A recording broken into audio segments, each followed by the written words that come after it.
Tai sveiki visi, šiandieną mes kalbiname Ingą Genevičiūtę, kuri yra verslo konsultantė ir apie sudėtingus dalykus solo verslams ji kalba paprasta žmonių kalba. Tai labas Inga. Labas merginos. Labas, Inga. Kaip nuotaika, kaip nusiteikus šiandieną? Gerai, visada gerai. Tai Inga, iš tiesų šiandieną norėsim tave pakalbinti iš keletos pusių, norėsim pakalbinti ir sužinoti ir asmeninių dalykų, ir profesinės veiklos dalykų. Tai gal tu galėtum mums papasakoti savo kelionę, kaip tavo gyvenimas atrodė anksčiau, kaip jis atrodo dabar. Tai kaip suprantu, mes nekalbėsim apie tai, ką visą laiką kalbu, ar ne? Neužtenka. Nebus tų sudėtingų temų apie savarankiškai dirbančius ir visus jų skaudulius. Gerai, tai bus įdomu pakalbėti ir pasidalinti tokia truputį daugiau gal asmeninė pusė, ar ne? Nes kaip ir pristatė, esu solo verslų konsultantė ir pati esu tame dabar jau solo versle, tai klausi, kaip atrodė mano gyvenimas anksčiau, kaip atrodo dabar, tai galiu sakyti, kad nors 10 metų jau esu dirbanti savo, bet dėčiau taip per pusę turbūt, bet kokie 5 metai, gal 4 metai dabar kaip yra, tai yra kaip diena ir naktis nuo to, kai buvo, kai aš pradėjau šitą veiklą, savarankišką veiklą. Tai šiaip labai gerai yra, nes dirbti savo yra nepaprastai gera, labai sudėtinga kartais, bet vis tiek pliusų daugiau negu minusų. Tai aš vertinčiau, kad mano ta kelionė solo versle apskritai dirbti savo per 10 metų, buvo aišku momentų, kada pagalvojau, kad galbūt čia lengviau yra dirbti kažkur, nueini, atidirbai, uždarai duris, pamiršai, bet aš jau pripratau kiekvieną dieną dirbti su galva, tarsi galvoti, nes visą laiką tu turi galvoti, neatsijungia tai nuo tavo mintis, neatsijungia. Ir per 10 metų jau aš einu link to, kad mokėti pailsėti nuo savo veiklos. Nes tas yra labai labai sudėtinga, ypač kai pradedi. Tai 10 metų mano ta kelionė yra įvairiapusiška, tai aš manau apie tai ir pakalbėsim šiandien.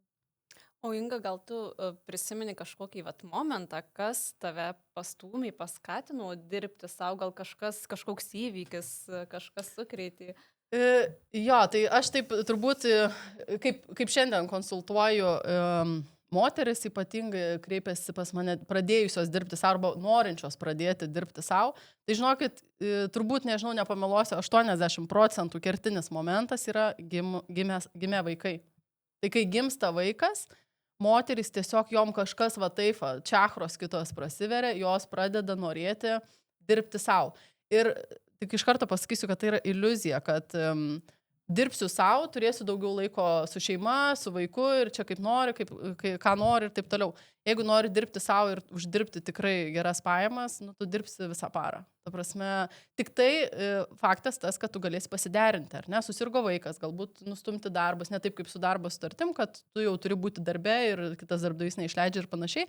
Tai pas mane lygiai tas pats, mano dukra gimė, Liepa bus 10 metų, jai 2 mėnesiai buvo, aš atidarinėjau įmonę, tai aš pradėjau nuo įmonės, ne nuo savarankiškos veiklos, tokios kaip dabar rekomenduoju visiems pradėti verslus. Aš iš karto jau UABą atidarinėjom, aišku, paskolos, paramos ir visi kiti dalykai.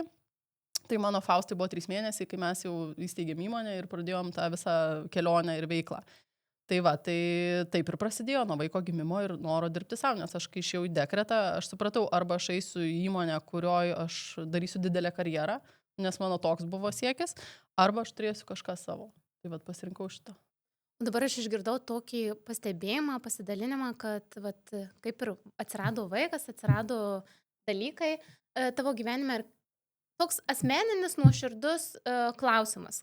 Kaip tavo situacijoje, kaip tavo nuomonė vaikas padeda šitoje vietoje kurti verslą, ar jis trukdo? Kaip buvo tau? Meluočiau, jeigu sakyčiau, kad atsiradus vaikui tapo lengviau, tikrai ne. Iš tos pusės, kad apskritai gimus vaikui pasikeičia moters pasaulis.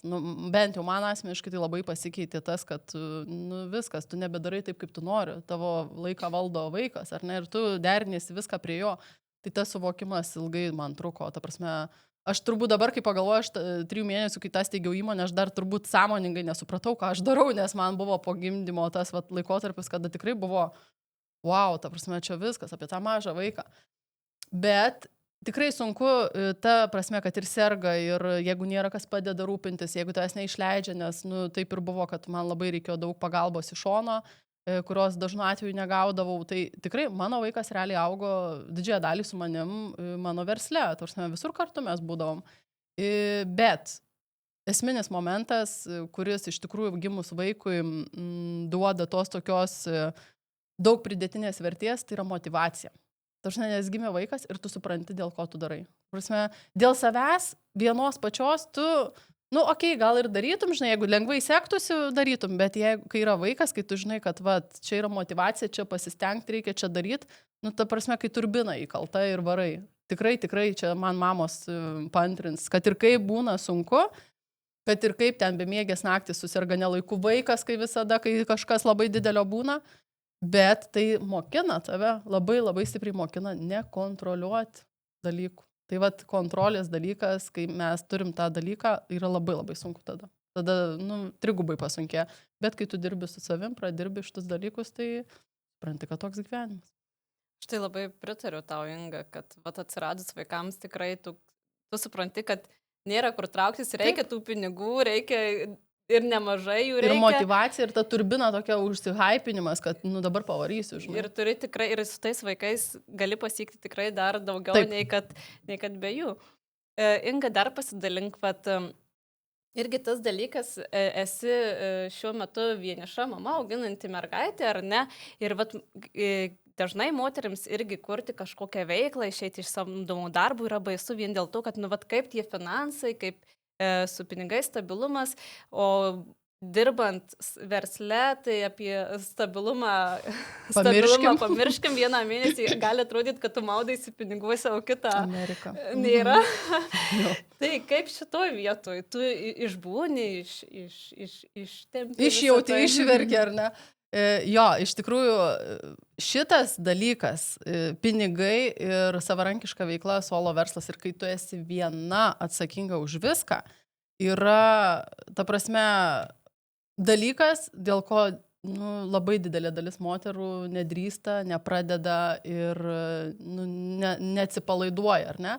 Dabar aš pasakysiu savo kelią, kaip pas mane dėliojosi dalykai ir pasakysiu, kas man padėjo išspręsti ir ateiti į tą būseną, kokioje aš esu dabar šiandien, nes aš taip drąsiai galėčiau pasakyti, kad aš esu taip pradirbusi jau kokį 95%, kad aš, būdama tam nestabilume finansiniam, aš jaučiuosi rami ir žinau, kad viskas vis tiek bus gerai. Tai iš esmės, kaip buvo, mano dukrai buvo 3 metai, aš išsiskyriau su vyru ir turėjau verslą, ar ne, turėjau darbą, tuo metu mes uždirbau, nežinau, ten, arti gal 1000 net neuždirbau turbūt, ar ne, bet aš turėjau ir santaupų ir visą kitą. Ir aš išsiskyriau ir man nebuvo kažkokios, nežinau, baimės, aš žinau, kad viskas bus gerai, ar ne. Nusipirkau butą, pasiėmiau paskolą, įsirengiau butą ir už mėnesio, aš kai įsikėliau gyventi, už mėnesio karantinas ir uždarė mūsų verslą. Tarsi mano verslas buvo žaidimų kambarys, į jį tiesiog atėjo fiziškai žmonės, jie turėjo žaisti, ar ne, negalima kontakto, viskas uždaryta. Tai aš dabar, kai pasižiūriu atgal, jeigu aš nebūčiau išsiskyrusi prieš karantiną, kažin ar aš būčiau išėjusi, nes tu supranti, kad tu esi be darbo. Tarsi, tu turi vaiką, tu esi be darbo, tu turi paskolą, įsipareigojimus, santaupas visas sukišai į butą ir viskas.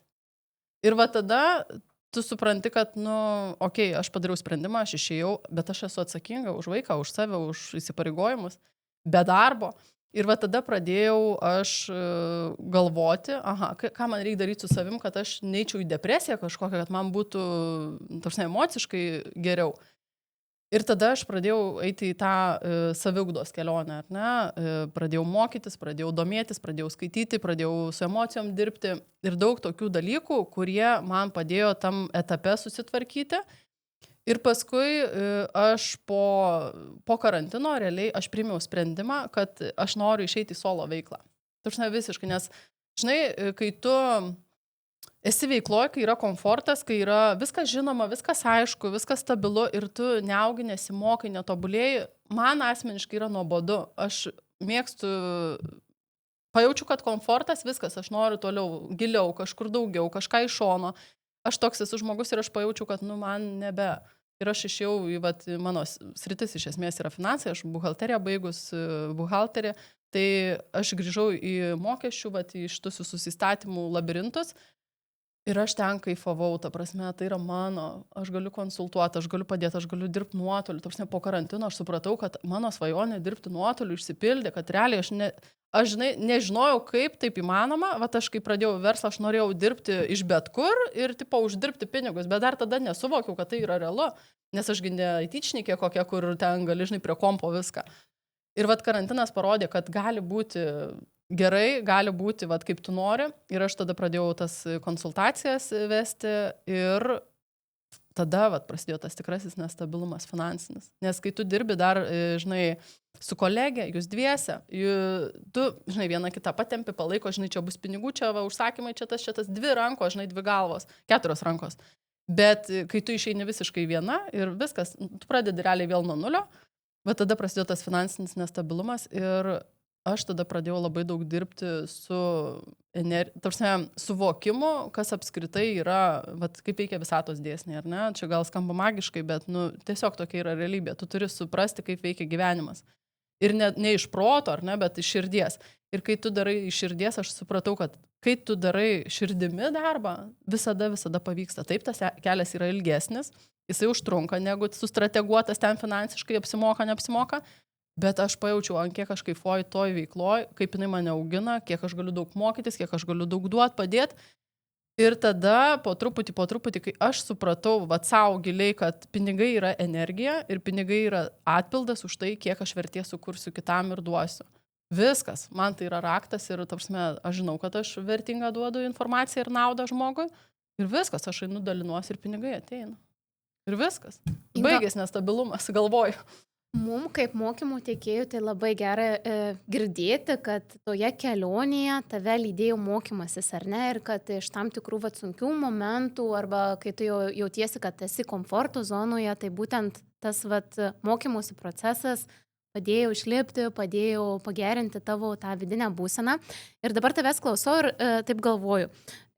Kalbam apie savarankišką veiklą ir pasakojam daug tokių realiai žmogui baisių dalykų, ar ne? Nestabilumas, nežinai, neuždirbsi, bus klientų, nebus klientų. Tu paminėjai, kad nuotolinis darbas tau yra kaip ir privalumas, ar ne? Bet jeigu mes pabandytume išryškinti didžiausius pliusus, kas tau pačiai yra didžiausias privalumas dirbant savarankiškai vykdant šitą veiklą? Tai kaip ir matom, tai vienas dalykų tikriausiai bus ta savirealizacija, ar ne? Nes tu kalbi, matosi, kad tau gera, matosi, kad tau smagu, matosi, kad tu realizuoji save, kad visas tas procesas vyksta. Bet kas dar? Jeigu mes kalbėtume apie, pavyzdžiui, finansinės galimybės, ar ne? Kaip yra su šita sritimi bendrai paėmus visą laikotarpį?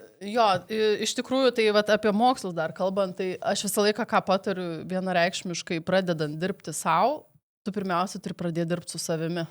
Tai yra su galva ir su įsitikinimais, nes kas mus labiausiai stabdo, tai mūsų pačių įsitikinimai arba primesta kitų nuomonė, kuri stabdo, kuri aš čia nepakankamas, aš čia negaliu, aš čia nemoku, aš čia ne tos specializacijos, aš čia nieko nepabaigiau, aš čia diplomo neturiu, kaip aš čia.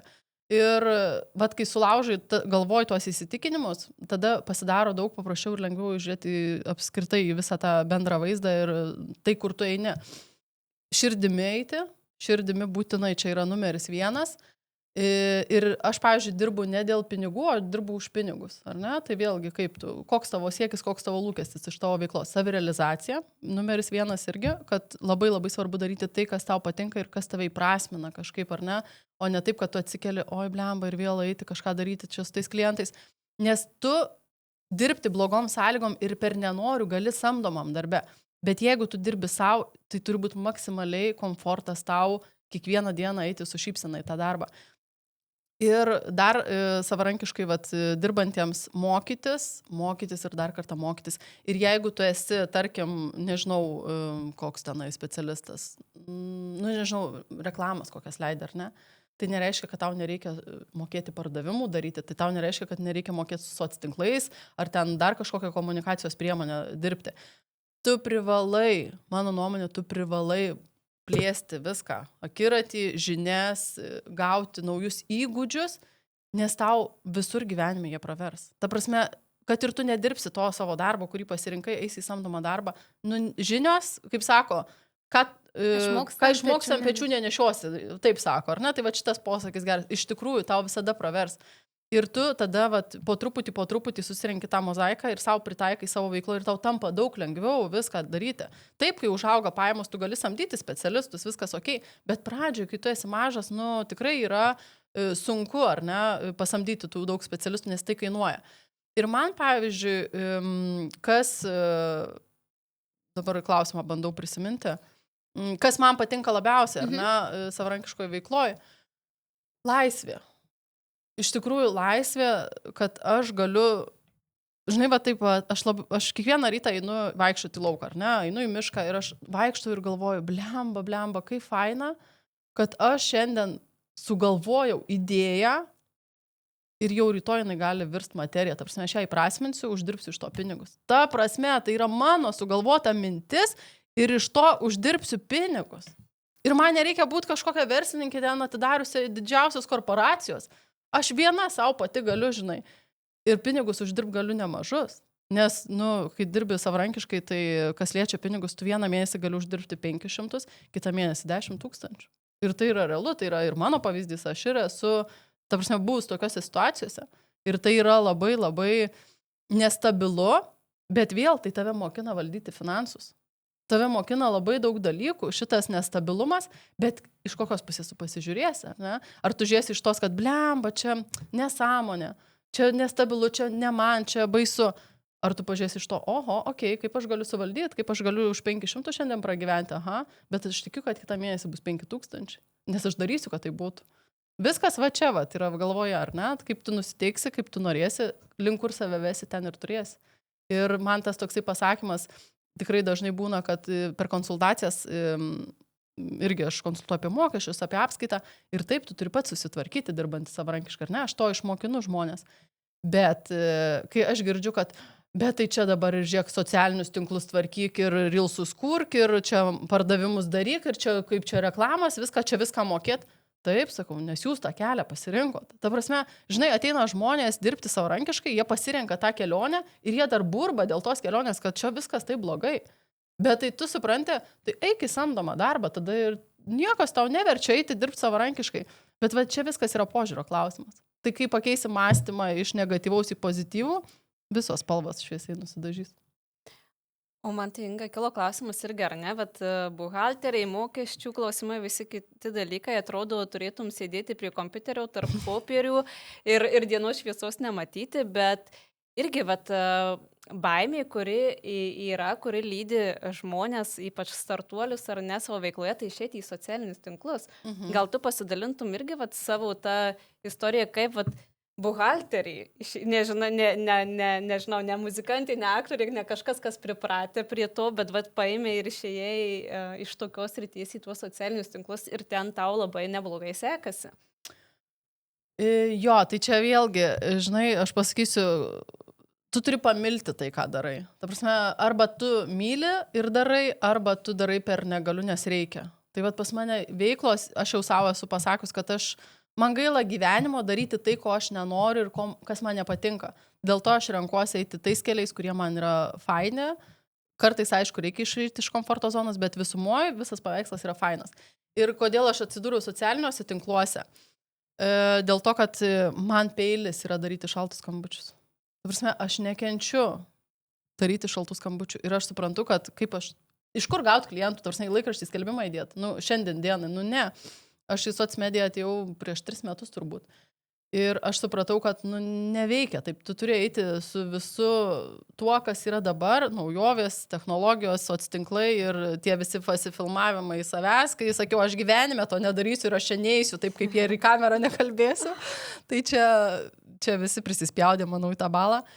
Tai nedrąsiai, žinok, jau nedrąsiai, buvo baisu, buvo nejauku, buvo toksai, irgi atvažiuoju pas giminės, ta prasme, ką tu ten dabar viską Influenceriai. pasakosi, influenceriai, ten 300 sekėjų, tu ką čia jau žvaigždė būsi?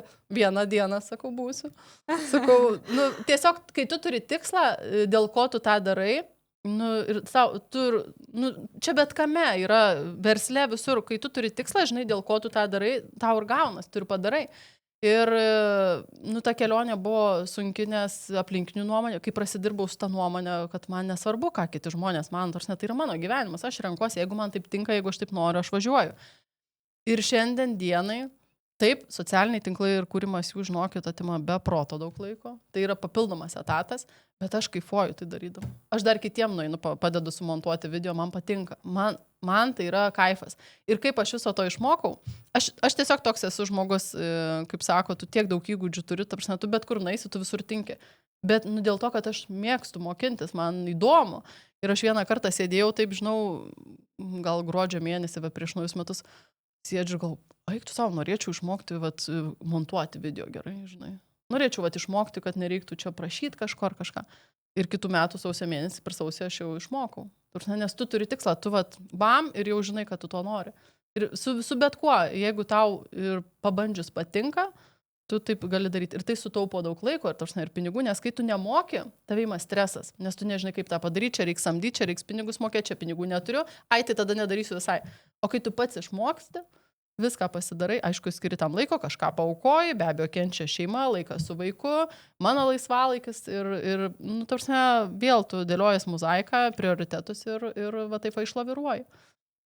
O Inga, jeigu dabar paprašytume tavęs duoti patarimą toms mamoms, kurios vat, galbūt klauso šitą mūsų podcastą ir galvoja, kad vat, nu, aš irgi giliai širdį taip norėčiau, ar ne, taip gyventi, taip daryti, taip kurti iš savo veiklos, nu, bet vat, jei yra nedrąsu, jinai vis dar nepasitikė, koks būtų tavo patarimas, ką vat, reikėtų daryti, nuo ko pradėti, kad vat, pajudėti iš tos vietos? Žinai, pirmiausia, vėlgi, kokia ta situacija, ar ne? Ar tai yra su antra pusė, ar tai yra vieniša galbūt mama, viena tiesiog moteris. Pirmiausia, aš pradėčiau nuo finansinio stabilumo. Turėti rezervą finansinį, nes kaip ten yra pasakymas, kad didžiausią stresą žmogui kelia, tai turbūt vat, skyrybos ir finansai, ar ne? Dvi tokios temos, vat, santykių ir finansų. Tai jeigu santykiuose viskas ok, super, bet vis tiek turėti rezervą, o kas jeigu, nu, vat, arba ten su vyru susitarti, kad jeigu nepaeis, ar duosi man ant duono, žinai. Tai kad jau būtų toks ir kad būtų palaikymas iš vyro, o ne priekaištai, nes vat, klausimas, ar lengviau yra vienai eiti ir kai tau nieks nepriekaištauja, ar eiti šalia turint žmogų, kuris tavęs nepalaiko visiškai ir demotyvuoja. Tai aš manau, kad mano variantų yra man daug lengviau vienai, kada aš pati varau ir žinau savo tikslą, negu turėti temti kažką iš paskos ir klausyti bambėjimo, ar ne, ir priekaištų ir visa kita. Tai vat finansai, susitvarkyti finansus, pirmiausia, pasiruošti tam, kad kiek tau reikėtų 2-3 mėnesiai, kiek savo laiko duodi įsivažiavimą, ar ne? Nes kai tu neturi finansinio stabilumo ir mes moterys iš esmės, mes esam kūryba. Tai vat irgi, nors atrodo, aš buhalterė, skaičiai, įstatymai, ir šiaip aš, pavyzdžiui, mokykloje mano lietuvių buvo aukščiausi balai ir aš labai gerai egzaminus išlaikiau, bet aš vat vis tiek su skaičiais. Bet man teksto suvokimas labai praverčia šiandien dieną įstatymus skaitant.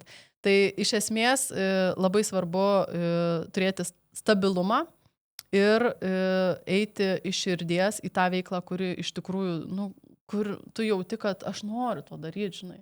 Nes kai tu neturi kūrybos ir tu eini, nes žinai, man reikia uždirbti 3000, ar nu gerai, pradėkime nuo važiuoti 1000, kad ir tu fokusas viskas, laikai viską į tempus ir varai dėl pinigų. Nu niekas neeina. Aš esu ir tokiame etape buvus, kai man būtinai reikia tiek ir kontrolė, viduj tokia kontrolė, kad ką daryti, kaip daryti, čia tam paskambinti, kodėl tas nedaro, visa grandinėlė. Ir tu nepasitikė, kad tie pinigai ateis, kad tu gausi užsakymą, kad tu gausi klientą. Nes viskas taip ir veikia, kai tu paleidi ir pasitikė, ateina, žiūrėk, koks netikėtas pasiūlymas. Tau bet kada gali ateiti pasiūlymas. Bet kada. Ir tu nori būti fotografė, ar ne? Nu, aš labai širdį noriu. Tai pradėk daryti kažką, vieną mažą žingsnelį, papildomai, ar ne? Prie savo veiklos, arba ten vaikutį augini ir vat, nori kažką savo daryti. Pradėk daryti iš širdies, žinai, daryk dalykus. Ir po truputį žiūrėk, tam parodai, tam pasiūliai, pažiūrėk, ar pirktų, ar ne, pradėk mokintis apie socmediją, kaip tenai save pozicionuoti, kaip tenai galima parduoti. Ne taip, kad nusprendžiau viskas, išeinu, nieko nemoku, nieko nežinau, ką darysiu, bet darysiu. Bus sunkiau tada. Turi turėti jau po truputį to žingsnelius dėliotis, scenarius kažkokius, kaip tu įsivažiuosi į tą visą reikalą. Vėlgi, verslas verslų nelygus, ar ne? Nes kai tu parduodi daiktą prekę, tai yra vėlgi investicijos dar reikalingos. Kai tu parduodi savo žinias ir savo laiką, tai ką tau, kompiuteris, galvoja informaciją ir klientus susirasti. Bet tai reikia išmokti juos ieškoti, save parduoti, pateikti. Tai tiesiog bandyti daryti, bet pirmiausia, nepradėti be finansinio stabilumo, nes per daug gali būti streso ir norėsis grįžti atgal į samdomą darbą, ten, kur saugu. Labai tau pritariu iš tikrųjų ir man tikrai labai artima ta tema, nes aš matau daug žmonių, tokių vieni žiūri galbūt su pavydu į tą momentą, ar ne, kad kažkas daro, uždirba ir viduj giliai širdį patys to norėtų, bet nepripažįsta savo, o kiti žiūri be pavydo, bet vis tiek nesima tų žingsnių, ar ne, tai mano patarimas irgi būtų, svajokit, galvokit, būkit toje aplinkoje, kuri jūs motyvuoja, kuri jūs įkvepia, mokykitės naujų dalykų ir mažai žingsneliais kažką darykit. Darimo proceso. Taip. Svarbiausia yra pradėti, nes jeigu mes tik galvojam, bet vėlgi viskas remiasi į tą darbą su savim, ar ne? Kai tu pradirbi su savo mintim, su savo įsitikinimais, tau yra paprasčiau ir lengviau pradėti, nes visiems vietos pasaulio užteks. Pirmiausia, ir visi bijo konkurencijos, tai, taip jų yra, bet ką tu duodi daugiau negu kitas? Apie save, viskas apie save, galvojam apie save, ką mes duodam daugiau ir kodėl mus turi pasirinkti, kodėl mums turi ateiti pinigai. Tai nuo savęs, kai pradedam, o ne nuo aplinkos, viskas dėliojasi tikrai daug paprasčiau ir lengviau. O Inga, tu vis tiek daugiausiai susiduri ir dirbi su tais, norinčiais pradėti, ar ne, jau kažką daryti savo ir panašiai. Gal galėtum pasidalinti, nežinau, esminėmis, pavyzdžiui, klaidomis, ką daro ar ne. Dabar irgi užsiminė apie socialinius tinklus, tai man iš karto klausimas kilo, tai be socialinių tinklų jau negali pradėti? Gali, aišku, kad gali. Matai, kas yra socialiniai tinklai, nors šiaip sako, kad jeigu tu nesi socialiniuose tinkluose, bent vienam kažkuriam tavęs reiškias nėra. Ar ne? Bet socialiniai tinklai yra kaip opcija lengvesniam keliui, ar ne? Kad tu pradedi kažką ir tau yra paprasčiau, nes žmogus žino, kaip tave rasti. Aišku, tu gali iškart svetainę kurti, SEO tvarkyti ir visą kitą, tai paskaičiuok, kiek išlaidų. O socialiniai tinklai yra nemokama. Iš esmės, susikūrei Instagramą, pradėjai kurti reelsus, jie yra nemokami, išmokai kurti reelsus, pradėjai kurti, srautas eina, followeriai auga, ar nesekėjai ateina, jeigu tu kuri gerą turinį ir tai yra nemokama, tau nereikia investuoti. Tai tu gali ir be socialinių tinklų, bet ta kelionė užtruks ilgiau. Bet vėlgi, veiklai nelygi, ar ne? Bet pagrinde, mano tie klientai, kurie ateina pas mane į konsultacijas, faktas, tikrai didelė dalis bijo socialinių tinklų, bijo viešumo, bijo to rodymo savęs, kad čia reikės viską parodyti, kad čia reikės viską papasakoti, bet tikrai ne, pasakoji tik tiek, kiek nori, kad apie tave žinotų ir taip atrodo, kad čia visą dieną rodai, bet labai daug neparodai dalykų, net ir atrodo daug storių pridedant, tai čia yra įsitikinimai. Ir, tarsi ne viskas, kas yra Instagrame, yra tiesa, dar pradėkim ir nuo to, nes labai mes įspūdį tokį susidarom. Tai o tie tokios klaidos pas mane, kai ateina tik norintys pradėti, tai jie jau vieną klaidą naikina iš karto, jos nedaro, nes jie susitvarko mokesčių tą visą bazę, kad jiem neskaudėtų ir nenusiskalpuotų savęs mokestinę prasme, nes finansai ir tas nesupratimas, kaip ten kas, kodėl už ką, jau po kokių 4-5 metų, kai tu pradelsi ar ne dalykus, tada skauda, tada jau didelė klaida. Tai šitas dalykas. Ir šiaip, ko dar bijo žmonės, to nestabilumo, kaip bus su klientais, nemoka irgi parduoti savęs, nori daryti, bando, išsiaiškina viską, bet bijo daryti pardavimus. Tai pardavimai, nes jie įsivaizduoja, kad atsidarysiu veiklą, įdėsiu vieną įrašą, kad čia drabužėliai kažkokie į savo ten 300 sekėjų, ten Facebooko draugų ir galvoju, kad čia visi pirks arba laivą padarysiu, bet taip nėra, ta prasme. Ir įdėjau kelius storius, ar ne? Jo. Ir galvoja, kodėl čia aš dirbu ir niekas Jo. Taip, iš taip, manęs čia neperka iš karto, ir iš nevyksta karto. šitie Tai dalykėliai. net ir soc tinkluose taip, nevyksta greitai, tu turi užsiauginti, tu turi autoritetą turėti, tu turi sukurti ryšį su bendruomenė. Taip. Ir plus lūkestis vėlgi yra tai, kad va čia mano artimieji ir ims ir darys. Žinokit, iš praktikos ir apskritai, va, turbūt ir man paantrinsit, kad artima aplinka tikrai ne visada palaiko. Aš galvojau, čia pas mane viena. Ne. Čia, žinok, turbūt 99%, vat, kaip taisyklė, iš to, ką girdžiu, kas jau veda ir soc tinklus, ir savarankiškai dirba išėję iš samdomų darbų, žinai, jau čia, pavarysiu. Palaikymo nėra. Gerai, vyras galbūt, žinai, ten tas artimiausias ratas, bet šiaip, tetos, dėdės, pusseserės, pusbroliai, ten visi kiti, kaip nepažįstami, sako, net širdelės neuždeda, žinai, ant tavo įrašo. Tai, tiesiog taip veikia. Tai vat matot, reikia neįsiskaudinti, vadinasi, Taip. šitoje vietoje, nes pas daugumą yra panaši situacija, ar ne? Taip, Jie tyliai palaiko, tarsi, kaip jie sako, taigi aš viską matau ir aš tyliai palaikau, bet tam kūrėjui, kuris veda soc tinklus, ta širdelė yra tikrai svarbi. Ta prasme. Bet žinai, gal nebūtinai, kad ir ta širdelė, neuždėktų širdelės, bet, kad ir susitikęs, gali kažkokį tą palaikymą išreikšti, pasakyti gražų žodį, ar dar kažkaip, ar ne. Tai nebūtinai ten tik tie skaičiai laikų, ar ne? Jo, bet vėlgi, žinai, aš kaip iš pradžių pas mane, žinai, kada buvo to nepalaikymo, kai aš atėjau į socmediją. Bet kažkaip, toks, nes gal toks įspūdis buvo, kad aš čia dabar norėsiu būti influencerė, daug uždirbsiu ir čia būsiu kaip ta žvaigždė, žinai. Kai aš pradėjau šiaip veiklą savo verslus, tai aš turėjau palaikymą, nes, šaunuolė, varai gerai ir gyvai susitikus, buvo tas toks palaikymas, nes, žino, kad aš galvą turiu ant pečių ir viskas bus okei. Bet tas socmedijos ir kai iš tenai atėjau, tas kažkoks, nežinau, pasipriešinimas tos aplinkos jisai buvo. Ir nežinau kodėl, bet tiesiog gal čia kažkokios asociacijos yra, kad čia užvaigždės, kad čia tik tai ten influenceriai gali ten būti ir panašiai. Bet soc tinklai yra tavo darbo įrankis, man tai yra darbo priemonė, man tai yra, realiai mano visi klientai ateina per Instagramą. Tai labai geras įrankis. Aš tai tikrai irgi šitam dalykui pritariu ir iš mano patirties lygiai tas pats, kai tyliai ramiai dar ten savo veiklą vykdžiau, tai buvo vienai, bet kai pradėjau apie tai kalbėti garsiau ir daugiau, ir aš taip žiūriu, kad jo susitinki ir komentarai, influenceriai, tai ką tu ten, jau aš čia vos net galiu neklausti tavęs, kaip sekasi, nes viską matau, taip. ką tu ten veiki.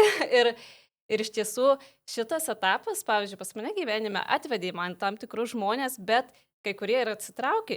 Ir aš iš tiesų irgi taip pagalvojau, dėkinga net esu už tuos atsitraukimus žmonių, nes vadinasi, mano gyvenime jų misija baigta. Taip, tikrai taip ir nereikia bijot paleisti žmonių, nes kai mes einam į pokytį, kaip asmenybė, visada bus tų, kurie atkris, ta prasme, kurie tiesiog jau nebebus kartu su mumis ir mes tada turėsim vietos naujom pažintim, kad ir kaip skambėtų tai negražiai gal iš šono. Gal negražiai, taip. Bet toks gyvenimas, taip, nėra pastovumo, nėra stabilumo, mes turim prie to prisitaikyti ir nebijoti tų pokyčių, nes pokyčiai labiausiai mus ir augina.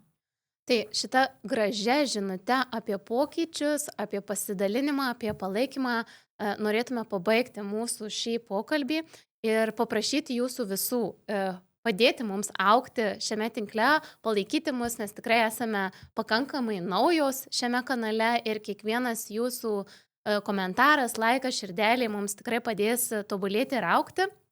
Tai tikimės gauti iš jūsų tą širdelę arba paspaudimą. Ir ką? Gražios dienos. Ir labai ačiū Ingai, labai dėkojam ir iš tiesų Inga atskleidė, labai įdomu tave buvo pamatyti ne iš tos mokestinės pusės.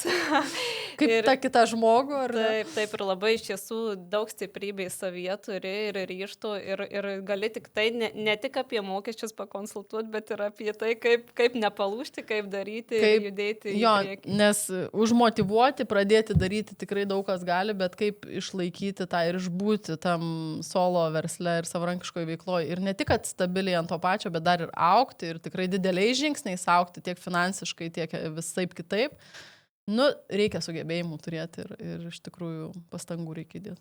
Tai tikėkimės, kad kažką ir įkvėpė ir tavo istorija ir visi mūsų pasidalinimai. Bent vieno žmogų. Tai viskas tada iki. Ačiū. Ate.